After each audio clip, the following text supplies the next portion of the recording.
All right, that minor run into the minor chord is very similar to the shorter version of the major. We're just going to be playing off of our C sharp, that's 6.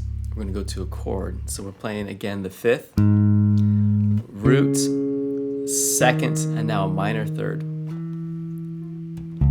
And then the C sharp.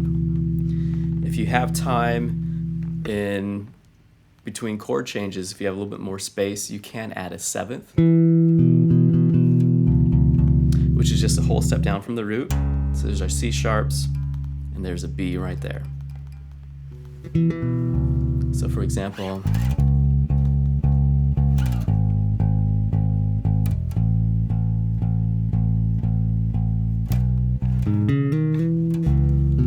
add that 7th if you want.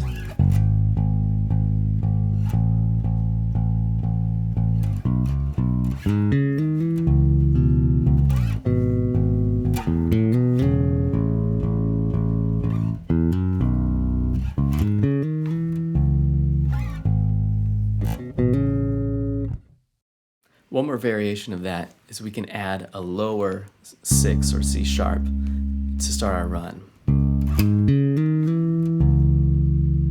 And if you have the space and time for it, you can even add double it as far as 2 octaves. So it's just the same thing, start an octave lower, and then the root, 2nd, minor 3rd, 5th, root, 2nd, minor 3rd, chord.